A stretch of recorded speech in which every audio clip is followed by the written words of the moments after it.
for coming out this morning to another Canada semester presentation. We're so pleased to welcome June Francisco, the Director of Collections Management at the Rock and Roll Hall of Fame, to campus. He's a 1983 graduate of Missouri Southern with a history degree, and this is his first time back on campus in 41 years. And a lot has changed. I had fun showing him around the Joplin area yesterday. He just gave a marvelous presentation over in Phelps Theater on the history of the Rock and Roll Hall of Fame and some of their most important collections. And this one is going to focus on Canada.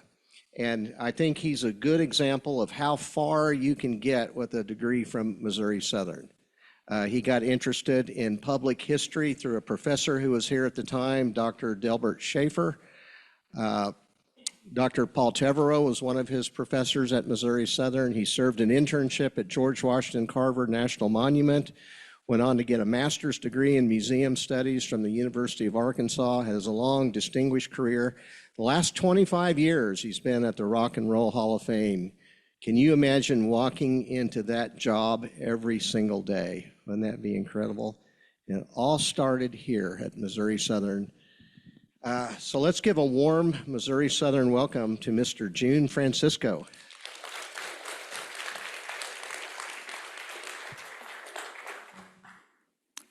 Thank you, and good morning. I think it's still morning. Yeah, thanks for having me. I just had a talk a few minutes ago over at the other theater, and it's wonderful to see some familiar faces, a lot of new faces, and I know I'm going to talk to a lot of you very young people here who probably I bet never heard of some of the artists I'll be talking about. So after this, I would like for you to go YouTube and find out about all these artists. A lot of them are very, very famous during their time, and some of them are still famous now. But I know a lot of the younger people are probably tuning into other types of music. But I encourage you, and also the Rock and Roll Hall of Fame, I would like to invite everyone to come over there. It's a wonderful facility. I will give you some intro about the Rock Hall and to kind of give you a little bit of an idea of what we have there before I present the Canadian legends. So, Scott, can we do the intro, please? Fight the power! Fight the power! Fight the power! Fight the power! Fight the power! Fight the power! Fight the power! We've got to fight the power that beats!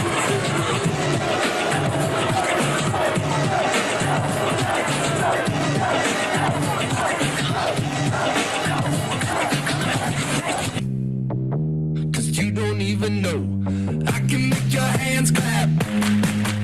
Said I can make your hands clap. Somebody save your soul, cause you've been sinning in the city. I know too many troubles, all these lovers got you losing control. You're like a drug to me, a luxury, my sugar and gold. I want your sex and your affection when they're holding you close. Cause you don't even know. I can make your hands clap. Said I can make your hands clap. Every night when the stars come out. Here we are in Cleveland at the Rock and Roll Hall of Fame. Everybody gets high, everybody gets low. These are the places everything goes. Every day is a winding road. I think that this building is a monument to rock and roll. Every day is a fading sign. I get a little bit closer. Every day is a winding road. I get a little bit closer. Every day is a fading sign. I get a little bit closer. Feeling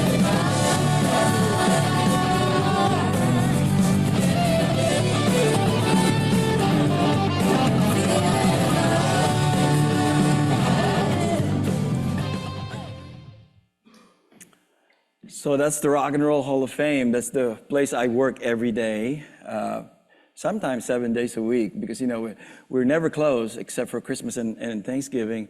And sometimes on weekends we have to give tours to artists, to celebrities, and it's part of my job. So my job there is a collections manager, or collections director, and been there for, like Chad said, since 99, 25 years ago, almost. And I left here about your age, I think, so that's 40-some years ago, do the math. But I never thought that my work here as a student would lead to this. And so I'm really pleased to be here to tell you what I've been doing. And also, actually, I did that earlier. What I'm going to tell you now is about the Canadian legends at the Rock and Roll Hall of Fame. But before I do that, let's review a little bit about how people get into the Rock and Roll Hall of Fame. So when it was established in 1983, the only thing that was really set in stone was you could be inducted into the Rock Hall, or you'll be eligible for induction 25 years after the release of your first record. So that's it. After that, it's all subjective. So you might like the Rolling Stones, the other person might hate the Rolling Stones. And there's a committee of people, of about 40 individuals, who would meet to debate this. So about 15 artists would survive this vetting. Usually it's kind of like the Cardinal, the College of Cardinal in Rome, when they choose a pope. There is a person who is going to advocate for one individual or artist, and the others would try to cut it down. And so whoever survives that vetting then becomes the nominees. So around 15 on average every year would survive that. And after that 15 nominees were selected, they go out to about over 1,000 people all over the world.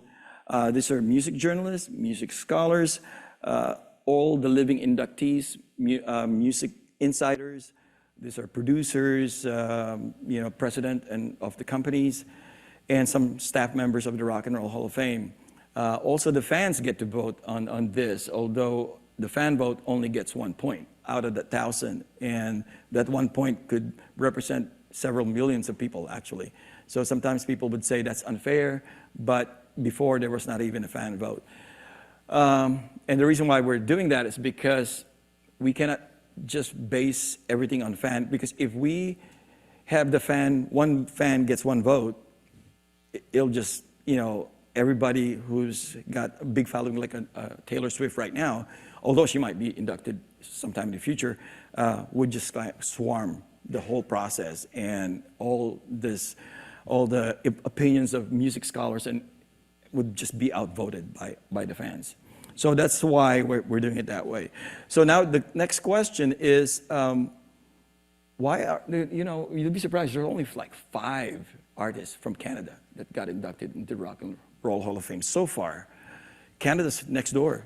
It's a big country, but 5 people, there's gotta be more than that. And I know it's, like I said, it's very subjective. Some people here might say, you should this person get inducted, or this get inducted. And sometimes they might get inducted in the future, but for now, we have 5.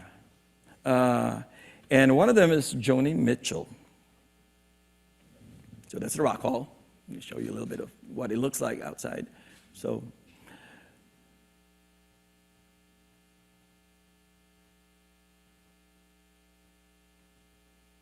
Miss Joni Mitchell.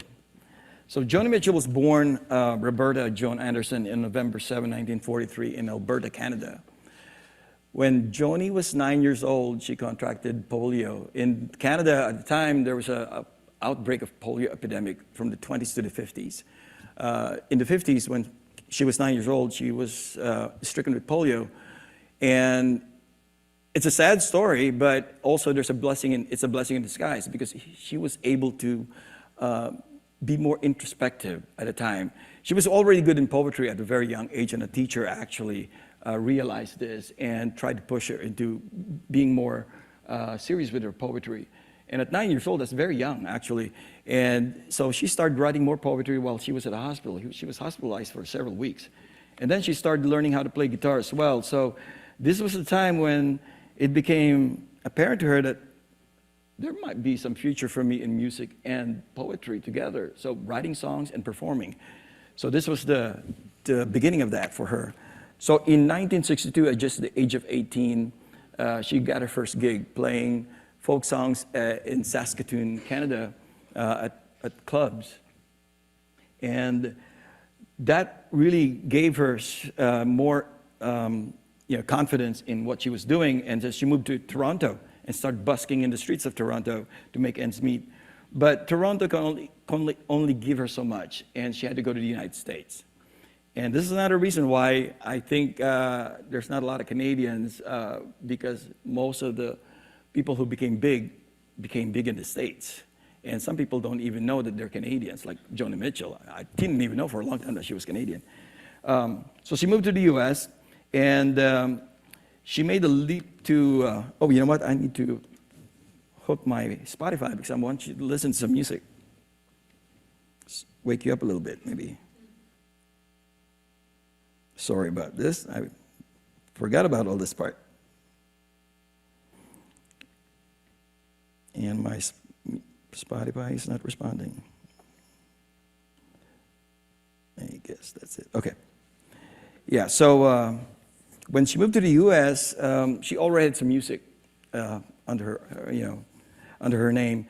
And Judy Collins, one of the biggest folk singers at the time, picked up her music. So she had Chelsea Morning and Both Sides Now. And some people, the older people here, probably know that song. I will remind you what it is a little bit later.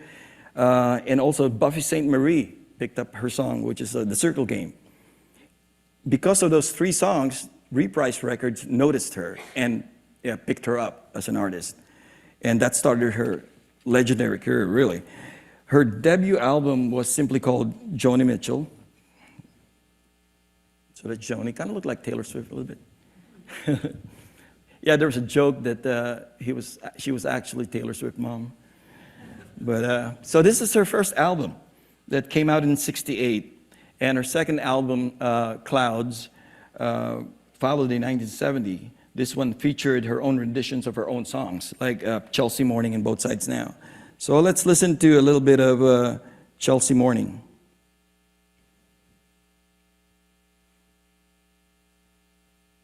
Play.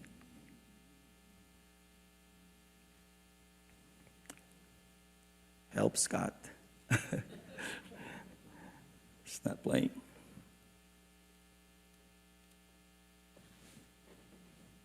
Sorry. What's going on?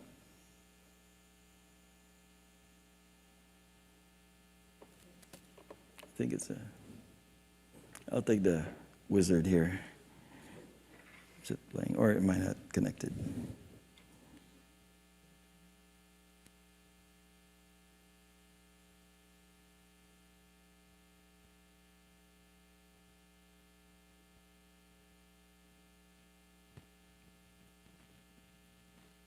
We've had a problem at the other theater before too. So hopefully this gets resolved.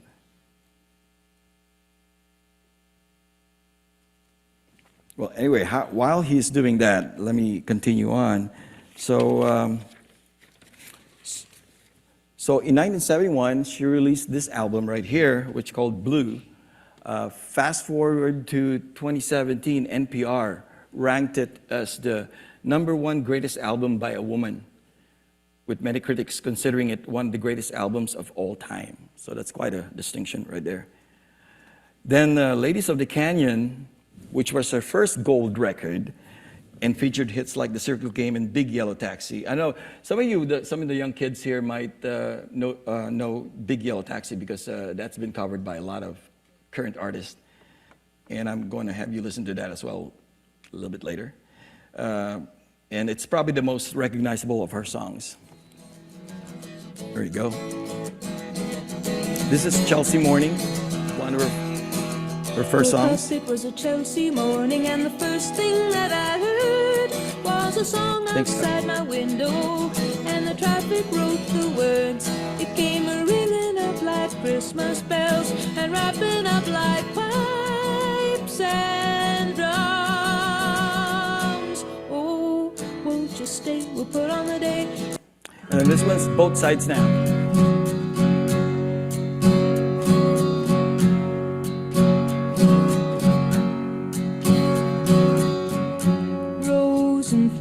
Of angel hair and ice cream castles in the air and feather canyons everywhere.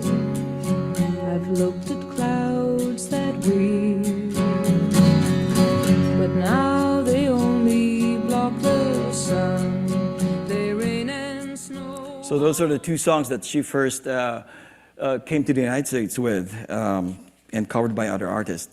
Now, the other one that I want to play to you is the Big Yellow Taxi, which has had, been covered by many current artists.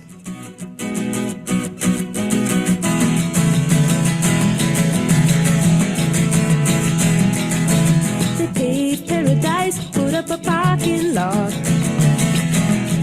with a pink hotel, a boutique, and a swinging hot spot.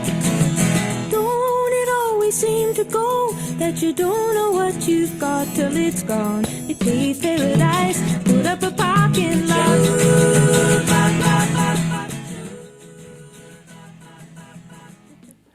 All right, those are three of her songs that became big for her.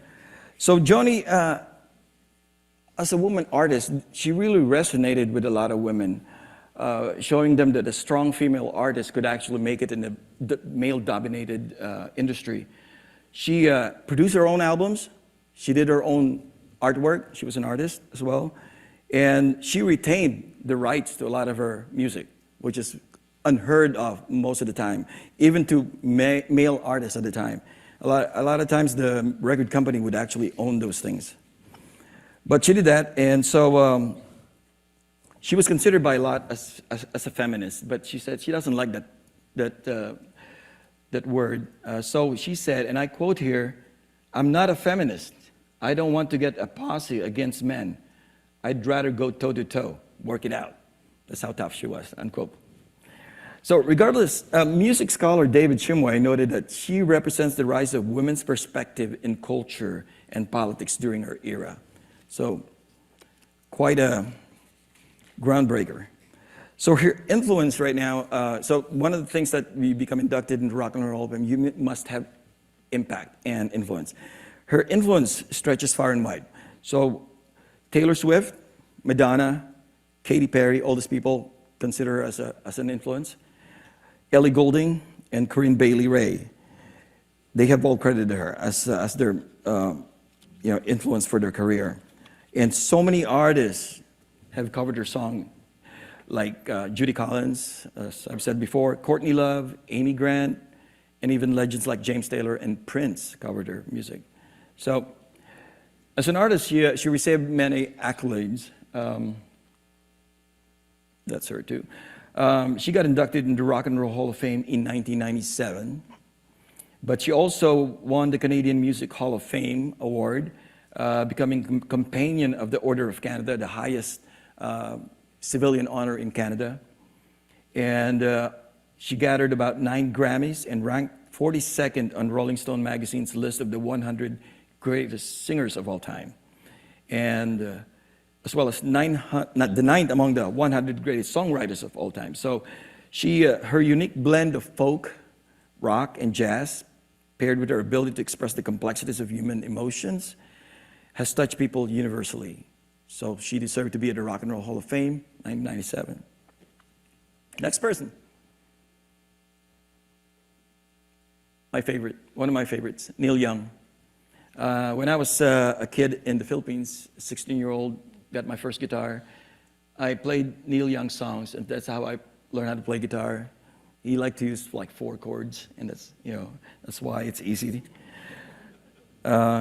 And Neil Young is hard to pin down. I don't know, any of the kids here have heard of Neil Young? Anybody raise your hand? Only from the song. All right. So, waiting for the song. Okay. So Neil Young's hard to pin down. Just when you think you know his musical style, he would change on you. So he would be folk, then he was rock, then he was grunge, then he was punk, alternative, alt country, rockabilly, heavy metal, blues, and synth. So yeah, he was just like a chameleon. Full disclosure, yeah. So because I'm a big fan, I'm really excited about sharing his music to you.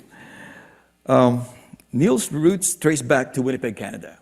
And again, just like Judy Collins, he contracted polio. Like I said, in the 50s, the 20s to the 50s, there's polio epidemic. In the 50s was the worst. And he was in that generation. So he contracted polio as well. So let's not dwell into his younger days, but let's go straight to 1966 when he drove to Los Angeles in a hearse. So what happened was he was playing in a band in Toronto with the Minor Birds. The Minor Birds was fronted by a person named Rick James. Yes. That's Rick James, and he's in this band. Rick James. So Neil Young played with this, with this guy. I mean, you couldn't be any different. But Rick James at the time was running away from the military, the U.S. military. He was AWOL from the U.S. military. He went to Canada to escape and formed a band. You know, a lot of the international bands, they really just cover American music, mostly African-American music, blues. And having an African-American front was really cool. So these white kids in Canada, took the advantage of having him in there. But he was eventually arrested and deported to the US. So when that happened, Neil Young and his co-band member, bassist, Bruce, what's his name? Bruce Palmer. They decided to pawn everything, and they bought a hearse and drove to the US, to Los Angeles, where everything was happening at the time.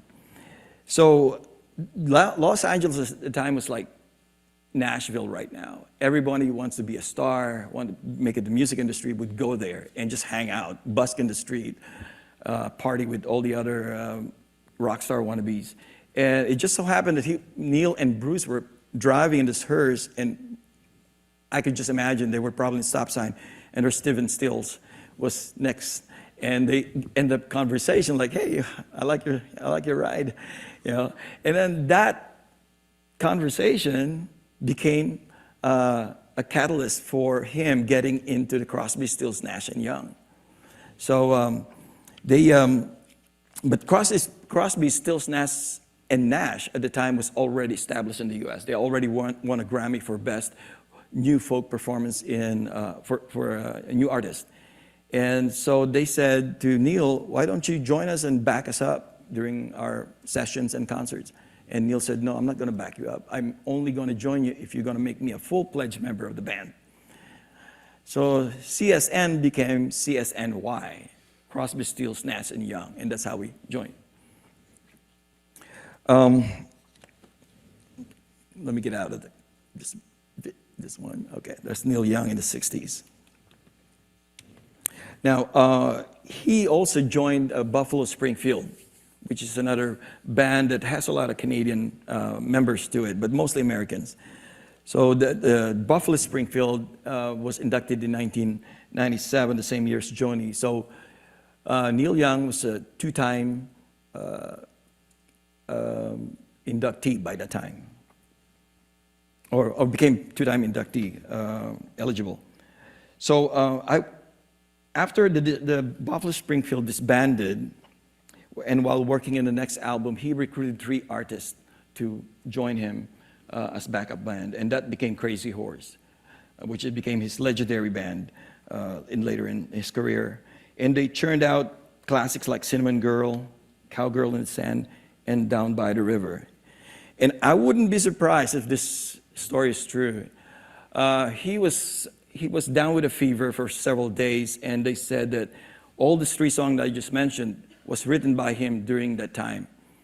And that's not really surprising, because Graham Nash actually told a story about one song that he did while he was waiting for a plane.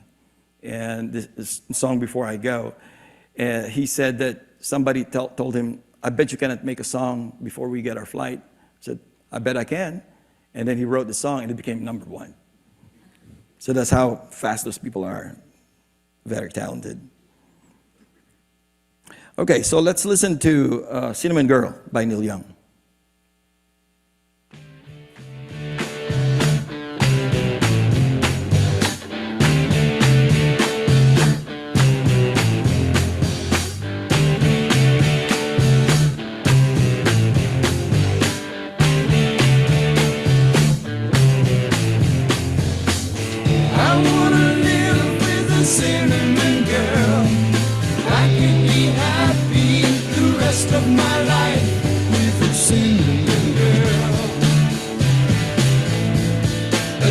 and Down by the River.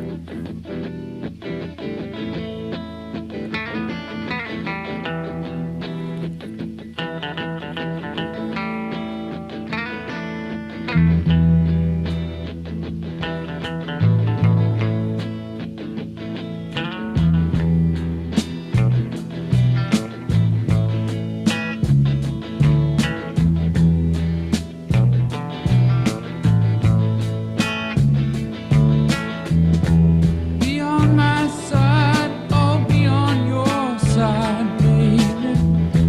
There is no reason for you to hide. It's so hard for me staying here all alone when you could be taking me for a ride.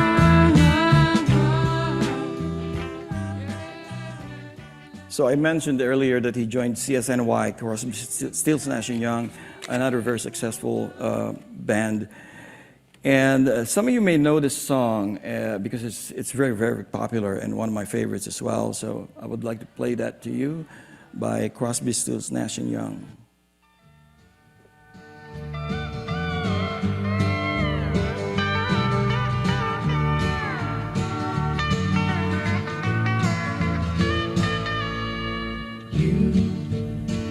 Who are on the road must have a code that you can live by, and so become yourself, because the past is just a goodbye.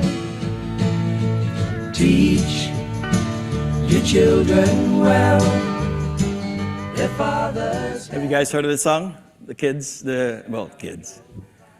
You have? All right, sounds good. So Neil Young was not just a musician. He was also a passionate environmentalist and a political activist. So he became, actually, I don't know if you know this, some of you might know that Farm Aid was started by Willie Nelson, Neil Young, and John Mellencamp. So why does Neil Young matter in the music world?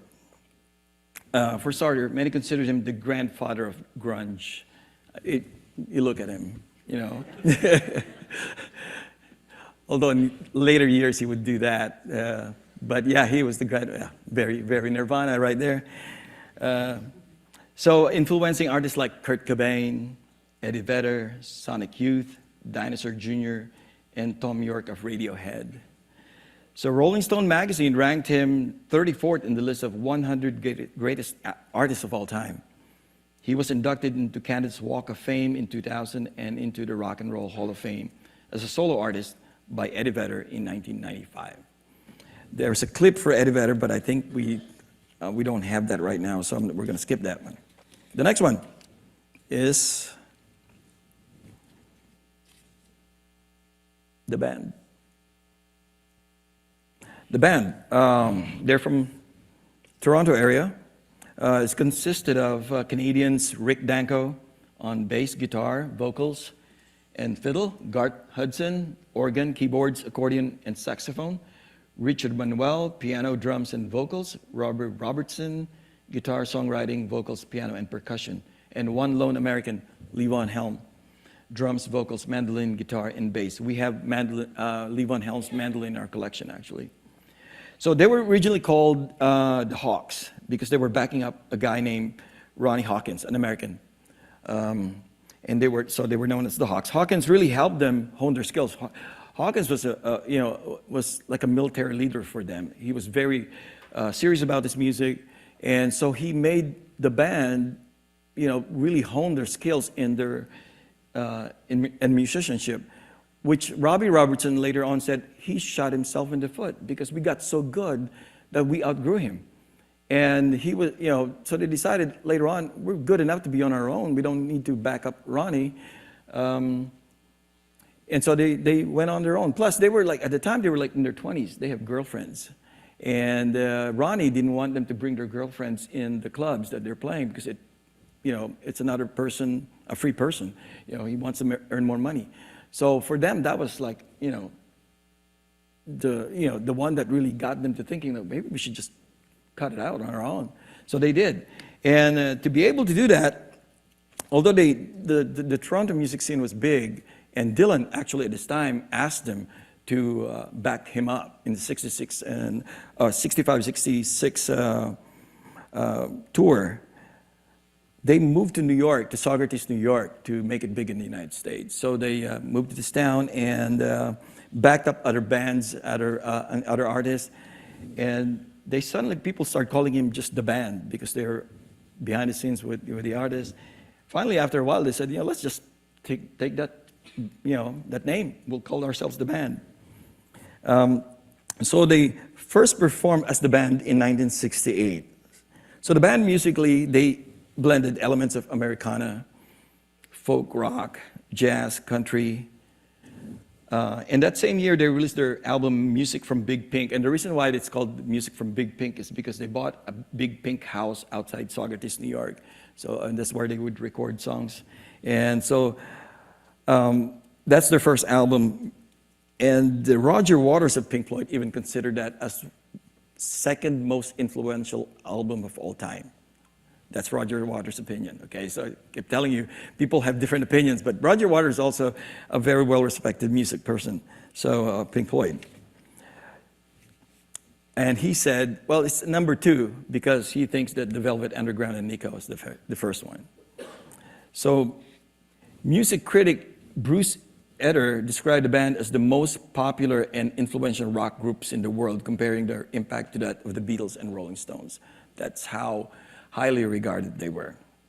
So let's listen to music from the Big Pink.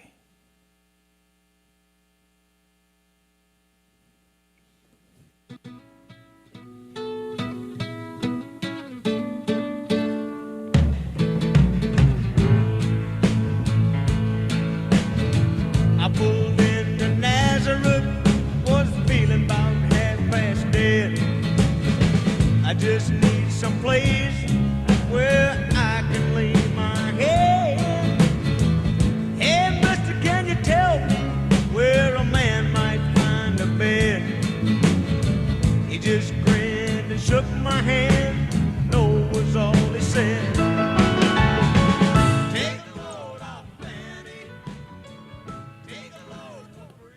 So many people consider the band as the one that set the template for country rock. So paving the way for bands like the Eagles. And actually, they did not just influence people later on, but people who were contemporaries like Eric Clapton and George Harrison. Eric Clapton actually wanted to join the band, and he didn't make it. But later on, when he was recording his album No Reason to Cry, he actually had the band backing up for that one. So in the 90s, there were a resurgence of bands just kind of like them, that's copying them and influenced by them, like Counting Crows, The Wildflowers, Drive-By Truckers, The Black Crowes, another group. And people, bands like Wilco, Clap Your Hands, Say Yeah, The Shins, and Dr. Dog have also credited the band as they're shaping their sound for them. So the band was really instrumental to a lot of people. And in 2008, the band received a Grammy Lifetime Achievement Award and then got inducted into Rock and Roll Hall of Fame in 1994. Now let's listen to another classic of the band that I think I know you probably have heard this one before.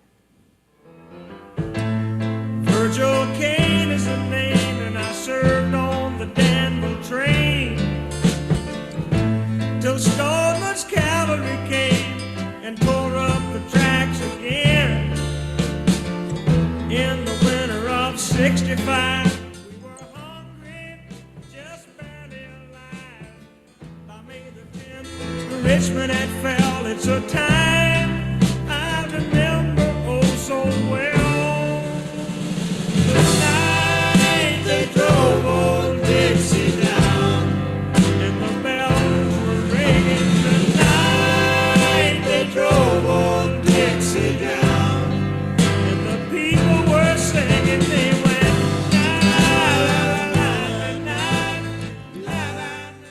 In our collection, actually, I have the lyrics to the song, handwritten by Robert Robertson. So that's the band. The next one. It's the band again. Next one is, come on, Leonard, come on out. That's Leonard Cohen. So Leonard Cohen, before he became a star, became a musical person, he was a poet. He was a novelist.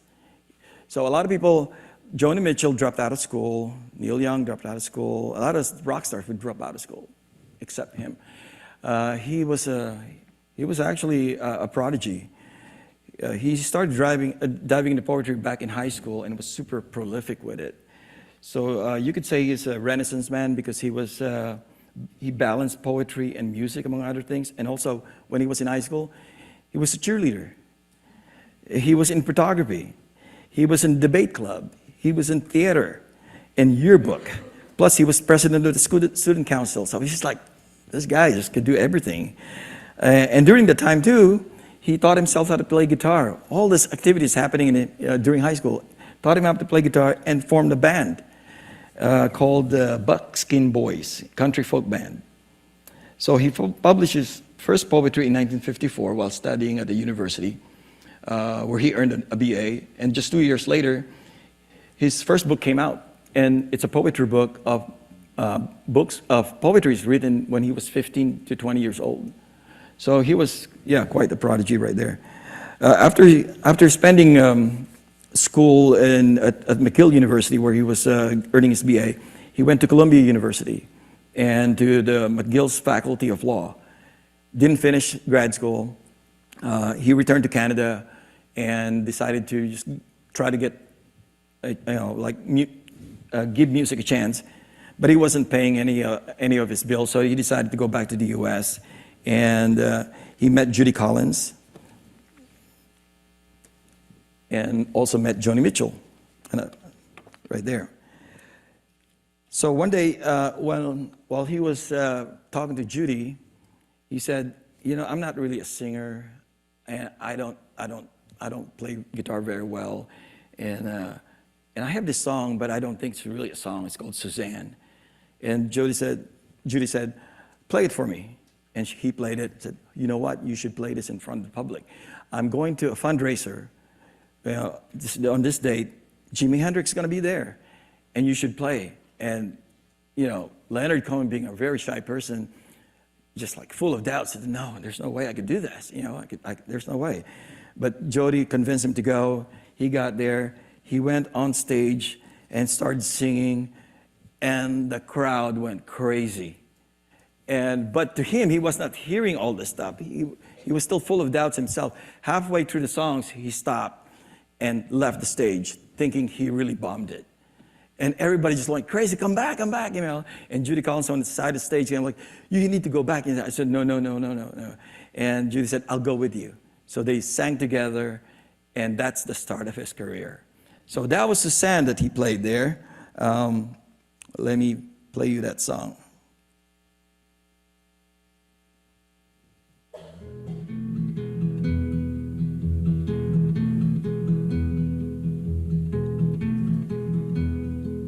Suzanne takes you down to her place near the river. You can hear the boats go by. You can spend the night beside her. And you know that she's half crazy, but that's why you wanna be there. And she feeds you tea and oranges that come all the way from China. And just when you mean to tell her that you have no love to give her, then she gets you on her wavelength, and she lets the river answer that you've always... You don't play his songs in parties. It's a very chill vibe. But he's a great storyteller too. So he's got a great impact on music. Like I said, that's one of the reasons why he got inducted. And a ton of artists have cited him as influence and covered his music. So one of them is like Willie Nelson, Johnny Cash, R.E.M., Sting, Bono, Tori Amos, Nick Cave, Suzanne Vega, Kurt Cobain, Rufus Wainwright. So a lot of these people are inductees themselves, and he influenced them. And he was also appointed Officer of the Order of Canada in 1991 and winning Grammys awards and being inducted into the Canadian Hall of Fame and the Songwriters Hall of Fame. So he was inducted into the Rock and Roll Hall of Fame in 2008.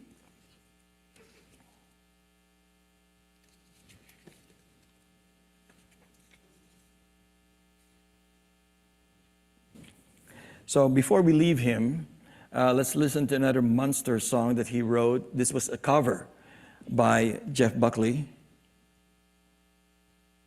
You may have heard this. It's been widely covered.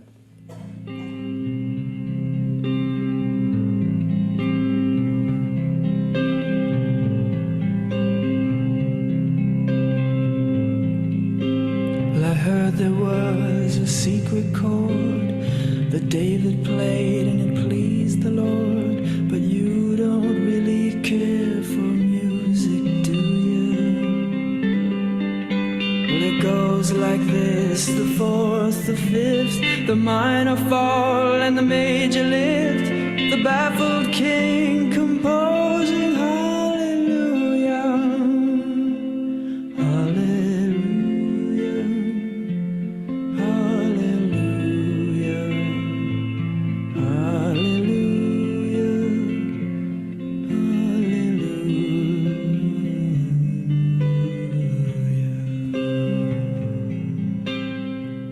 That's Jeff Buckley covering his song. So the last band we want to talk about is Rush.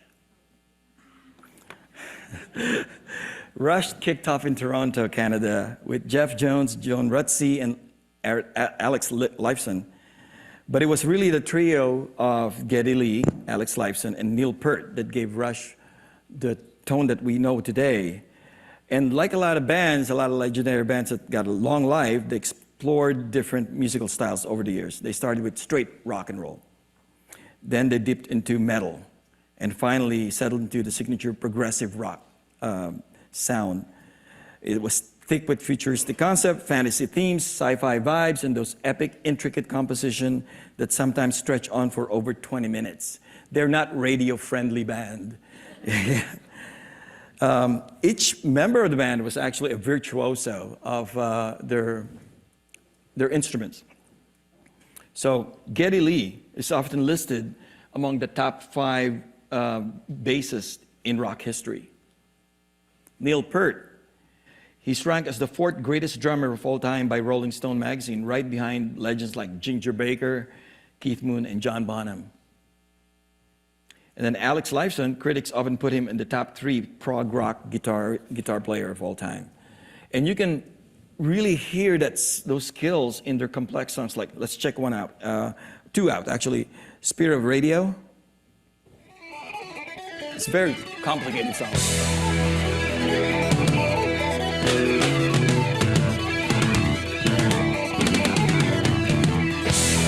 You can hear the drumming. Just focus on the drumming, and then focus on the synthesizer, and then focus on the bass. Try that.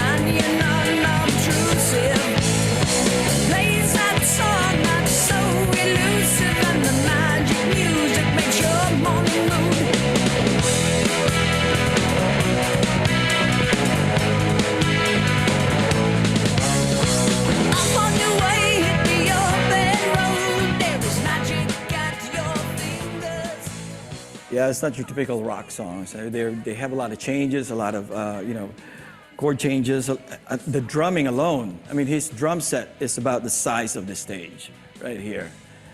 It's very complicated. And then let's go on to Tom Sawyer, which is actually one of their most popular songs. A modern day warrior, mean, mean stride. Today's Tom Sawyer, mean, mean pride.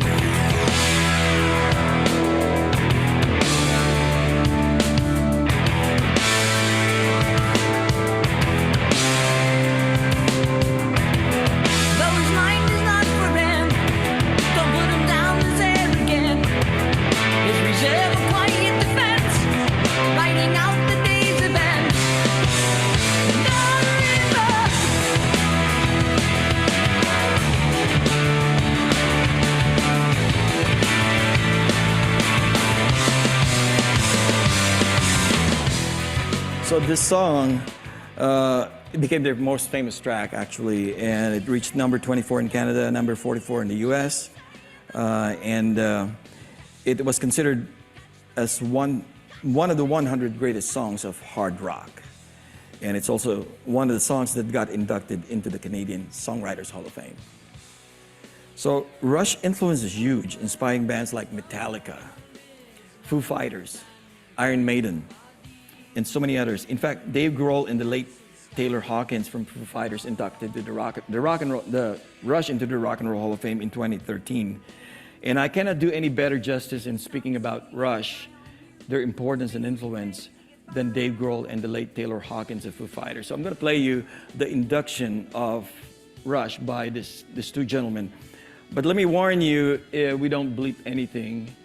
So there'll be a lot of very colorful language.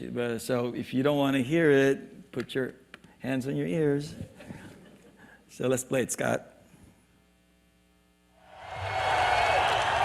And let's turn it up. Hello, everybody. My name is Dave Grohl. I'm Taylor Hawkins. And we are here tonight to induct Rush into the Rock and Roll Hall of Fame.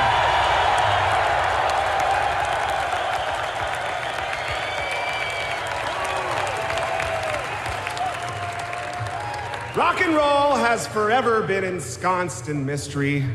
Robert Johnson selling his soul to the devil that early morning that Satan knocked upon his door. The death of Paul McCartney in 1966 and the conspiracy to replace him with an exact lookalike. Elvis sightings, Jim Morrison sightings, Axl Rose sightings. But there's one mystery that surely eclipses them all. When the fuck did Rush become cool?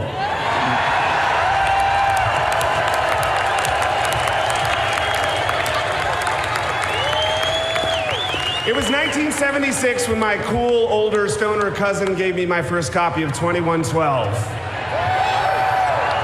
Upon first inspection, I was fascinated by the track listing. The entire side one of the album was a 7-part suite with Roman numerals and names like the Temples of Syrinx and Oracle, the Dream. This was far from my Kiss records with such great works of literature like Love Gun and Ladies' Room. No, this was something else. This was heavy shit. And then I saw what is perhaps the most infamous band photo of all time.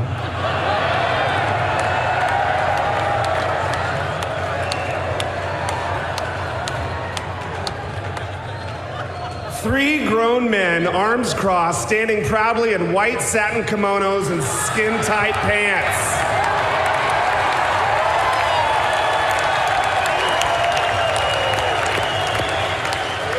How skin-tight, you ask? So skin-tight that you can still find the one, the only guitar god, Alex Lifeson, on cameltoe.org.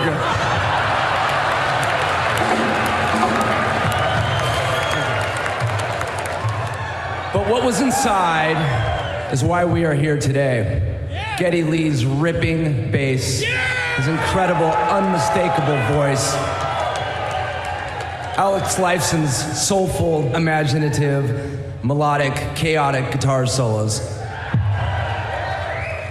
And of course, fucking Neil Peart. God, come on! This guy spawned a generation of air drummers for decades to come.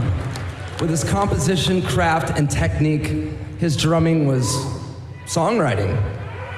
It was just as musical, just as melodic as any other instrument in the band, bringing the drums where they fucking should be, to the forefront of every song. But here's the thing about Neil Peart. Not only was he the most fucking ripping drummer in the world, he wrote the fucking lyrics. Who let the fucking drummer write the lyrics? Rush did, baby. Makes no sense. Playing upwards of 250 shows a year, from day one, the band built its following the right way. No hype, no bullshit. They did it from the ground up. Without any help from the mainstream press. Rolling Stone. Rush, Fly By Night, Caress of Steel, 2112, A Farewell to Kings, Hemispheres, Permanent Waves, Moving Pictures, Signals, Grace Under Pressure, Power Windows, Hold Your Fire, Presto, Roll the Bones, Counterparts, Test for Echo, Vapor Trails, Feedback, Snakes and Arrows, Clockwork Angels, 45 years, over 40 million records, thousands of shows, selling out arenas all over the world.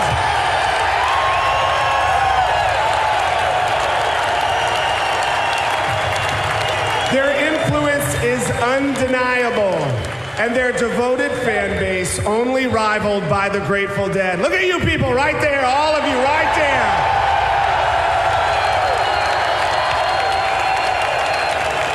And their legacy is that of a band that stayed true to themselves no matter how uncool they may have seemed to anyone.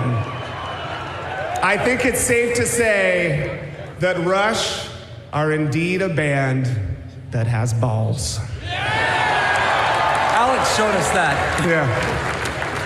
And they've always been cool. So consider this mystery solved. It is our honor to finally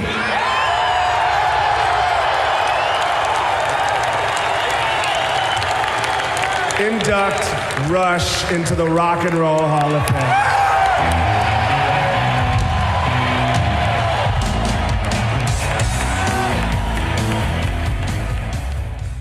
So that's it, the 5 Canadians at the Rock and Roll Hall of Fame. I would like to open the floor for questions if we still have time. And we are past time, but if you have any questions, let me bring you the mic, because this is being recorded and it's live on Zoom. And who has a question? Surely this group of faculty does. Gordon Lightfoot. Yes, like there are so many people actually that's really eligible and really should be in the Rock and Roll Hall of Fame. Like I said, it's a matter of opinion of certain people. Yeah, definitely. I don't know what the politics is on that one, because there's like Rush. You've seen the reaction of the speech of Dave Grohl. They've been eligible for a long time, never got inducted until that time. So sometimes it takes some time. We don't know. It's a mystery to us, even to the people who work in the Rock and Roll Hall of Fame, and how that works, because it's very closed doors. So isn't there a little bit of a controversy over Cher? Like, she wasn't inducted and then they are inviting her, but then she at one time stated, I'll never do it now because they took so long. Yeah, we get that a lot. Even Rush, actually, I can't remember which one of them said it, that they don't care to be inducted into Rock and Roll Hall of Fame because they were eligible for a long time and never been inducted. So they got really mad about it. Why are we not inducted? So they made a statement saying, we don't care. We're not going to go. And then they got inducted and they're all there. Dolly Parton said the same thing. I'm not rock and roll. Why should I be in there? And then she was there and performed. Yeah, right. So just quickly, who were some of the other Canadian groups? I remember BTO that could be inducted. What are some of the others? Guess Who is one. Also, Katie Lang. The list could go on and on. I know some of you, I know Doug has an opinion who should be there.